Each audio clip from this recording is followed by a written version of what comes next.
Guys, எல்லாருக்கும் வணக்கங்க. இன்னைக்கு என்னுடைய பொண்ணுக்கு தலைக்கு ஊற்ற போகிறேன். பாட்டி தான் எப்போவுமே பாப்பாவுக்கு தலைக்கு ஊற்றுவாங்க. பாட்டி எப்போனா வெளியே போனாங்கன்னா அம்மா தலைக்கு ஊற்றுவாங்க. ஸோ மாற்றி மாற்றி தான் பாப்பாவை குளிப்பாட்டுவாங்க. என்னுடைய பாப்பாவுக்கு இமாலயா ஜென்டில் பேபி ஷாம்பு தாங்க யூஸ் பண்ணுறேன். நான் தம்பிக்குமே இதே ஷாம்பு தான் யூஸ் பண்ணேன். ஸோ அதனால் பாப்பாவுக்கும் அதே தாங்க யூஸ் பண்ணுறேன். சோப் டெடிபார் சோப் தாங்க பாப்பாவுக்கு யூஸ் பண்ணிகிட்ருக்கேன். பாப்பாவோட ஸ்கின் கலர் கொஞ்சம் சேஞ்ச் ஆகிருக்கு.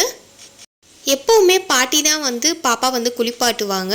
எப்போனாவது பாட்டி வெளியே போயிட்டாங்கன்னா தான் அம்மா குளிப்பாட்டுவாங்க. ஃபஸ்ட்டு பாப்பாவுக்கு தலைக்கு ஊற்றுறதுக்கு முன்னாடி தலையில் கொஞ்சமாக ஆயில் அப்ளை பண்ணிட்டோம். நான் செக்கில் ஆட்டின தேங்காய் எண்ணெய் தாங்க யூஸ் பண்ணுறேன் பாப்பாவுக்கு. பாப்பா பிறக்கும் போதே பார்த்தீங்கன்னா தலையில் நிறைய முடி இருந்தது. ஸோ அதனால் எண்ணெய் வச்சதுனால முடி வளருதுன்னு கிடையாதுங்க. எனக்கு நார்மலாகவே ஹேர் க்ரோத் நல்லாயிருக்கும். ஸோ என்னோடய ஜீன் தான் பாப்பாக்குன்றதுனால பாப்பாவுக்கும் கொஞ்சம் ஹேர் க்ரோத் நல்லாயிருக்கு. ஃபஸ்ட்டு பாப்பாவுக்கு தலையில் ஆயில் அப்ளை பண்ணிட்டேன். பாப்பா குளிப்பாட்டுறதுக்கு முன்னாடி ஒரு 20 இல்லைனா 30 மினிட்ஸ்க்கு முன்னாடி ஃபீட் பண்ணிவிடுங்க. ஃபீட் பண்ணதும் பாப்பா முதுகில் வச்சு தட்டணும். ஸோ ஏப்பம் விட்டதுக்கு அப்புறமா தான் கொஞ்சம் நேரம் கழித்து தான் பாப்பா குளிப்பாட்டணுங்க. ஃபீட் பண்ண உடனே பாப்பாவை குளிப்பாட்டக்கூடாது. நாங்கள் இந்த மெத்தடில் தான் பாப்பாவை குளிப்பாட்டுவோம். என் தம்பியாக இருக்கட்டும் இல்லை என்னோடய பொண்ணாக இருக்கட்டும், 2 பேரையுமே பாட்டி தான் குளிப்பாட்டுவாங்க. தம்பியை இது வரைக்குமே 1 வயசு வரைக்குமே நான் குளிப்பாட்டினதே கிடையாதுங்க. ஆனால் பாப்பா பாப்பா தலை நின்னதுக்கப்புறமா குளிப்பாட்டணுன்ற மாதிரி தான் நான் இருக்கேன். ஸோ நானும் கொஞ்சம் கற்றுக்கணும் இல்லையா. ஆனால் இப்போ தலை நிற்காத முன்னாடி என்னால் பாப்பாவை குளிப்பாட்டுறது கொஞ்சம் பயமாக தான் இருக்குது. நியூ மாம்ஸ்க்கு இருக்கக்கூடிய பெரிய ஸ்ட்ரகிளே இது தாங்க. ஒரு சில பேருக்கு தெரியும், ஒரு சில பேருக்கு தெரியாது. ஸோ நம்ம கொஞ்சம் கொஞ்சமாக தான் கற்றுக்க முடியும். ஃபஸ்ட்டு எடுத்த உடனே பாப்பாவுக்கு தலைக்கு ஊற்ற மாட்டாங்க. ஃபஸ்ட்டு உடம்பு கை காலெல்லாம் சோப்பு போட்டு தண்ணி ஊற்றுனதுக்கப்புறமா தான் தலைக்கு ஷாம்பு யூஸ் பண்ணுவாங்க.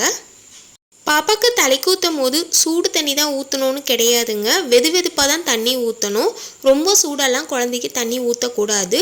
நாங்கள் லைட்டாக சூடு பண்ணி தான் ஊற்றுவோம். ரொம்ப சூடெல்லாம் நாங்கள் ஊற்றவே மாட்டோங்க. நார்மலாக தாங்க இருக்கும் தண்ணி. நான் தம்பிக்குமே இமாலயா ஷாம்பு யூஸ் பண்ணுறதுனால சரி ஓகே பாப்பாவுக்குமே அதையே யூஸ் பண்ணலான்னு. பாப்பா குளிக்க வைக்கிறதுக்கு முன்னாடி பாப்பாவுக்கு தேவையான சோப்பு ஷாம்பு எல்லாத்தையுமே நாங்கள் தனியாக எடுத்து வச்சுருவோம். பிறந்த குழந்தைய எப்போ குளிப்பாட்டணுங்கான்னு கேட்டிங்க. நிறைய பேருக்கு இந்த டவுட்ஸ் கேட்டிருந்தீங்க. சரி, அதுக்காகவே தான் இந்த லாங் வீடியோ போடலான்னு. நான் பாப்பா பிறக்கும் போது பார்த்தீங்கன்னா 2.7 kg இருந்தாங்க. டிஸ்சார்ஜ் ஆகி வீட்டுக்கு வரும்போது 2.3 kg. பாப்பாவோட வெயிட் ரொம்ப கம்மியாக இருந்தது. அதுவும் இல்லாமல் ரொம்ப குட்டி குழந்தையாக இருந்தாங்களா. எங்கள் பாட்டி குளிப்பாட்டத்துக்கே பயந்தாங்க. ரொம்ப சின்ன குழந்தையாக இருக்குது, மூச்சு ரொம்ப திணறுது, அதனால் 1 வாரத்துக்கு 1 வாட்டி தலைக்கு ஊற்றுனா போதும், 1 நாள் விட்டு 1 நாள் உடம்பு ஊற்றுனா போதுன்ற மாதிரி சொன்னாங்க.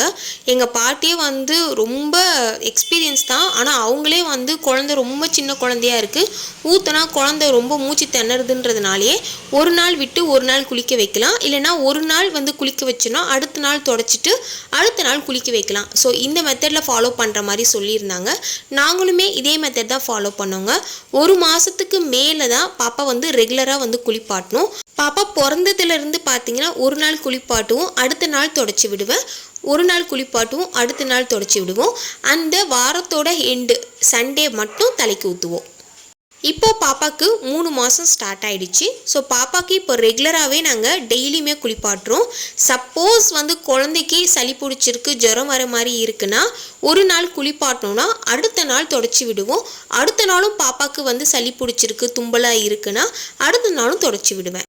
தலைக்கு ஊற்றும் போதும் சரி இல்லை முதுகு தேய்ச்சி விடும் போதும் சரி, பாப்பா 2 கால்களுக்கு நடுவில் பாப்பாவோட தலையை வச்சுருவாங்க. தலைக்கு ஷாம்பு போட்டதுக்கு அப்புறமா தண்ணி ஊற்றும் போது பாப்பாவோட ஃபேஸில் ஷாம்புவோட நெடி வராதுன்றதுனால தண்ணி 2 கால்களுக்கு இடையே போகும், பாப்பாவோட ஃபேஸில் படாதுன்னு இந்த மாதிரி பண்ணுவாங்களாம். ஸோ நான் எங்கள் பாட்டிக்கிட்ட கேட்டேன். ஸோ அதனால் அவங்க இதை சொன்னாங்க.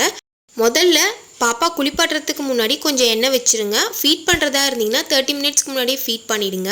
பாப்பாவுக்கு செரிமானம் ஆனதுக்கு அப்புறமா தான் நீங்கள் பாப்பாவை குளிப்பாட்டணும். ஃபஸ்ட்டு எங்கள் பாட்டி உடம்பு முதுகெல்லாம் தேய்ச்சி விட்டுருவாங்க. அந்த தண்ணி ஊற்றுனதுக்கு அப்புறமா தான் திருப்பி போட்டு பாப்பாவோட தலைக்கு ஷாம்பு போட்டு குளிப்பாட்டுவாங்க, தலை குளிப்பாட்டுவாங்க. அதுக்கப்புறமா ஃபேஸ்க்கு சோப்பு போடுவாங்க. பாப்பா ஃபேஸ்க்கு போடும்போது மட்டும் அழுவா. ஆனால் சோப்பு கண்ணுக்கெல்லாம் போட மாட்டாங்க, வெறும் நெத்தி அப்புறம் அந்த சிக்ஸில் மட்டும் போடுவாங்க.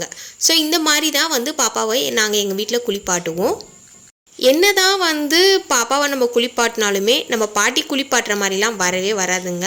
ஏன்னா அவங்க வந்து பல விஷயங்களை தெரிஞ்சிருக்கும்.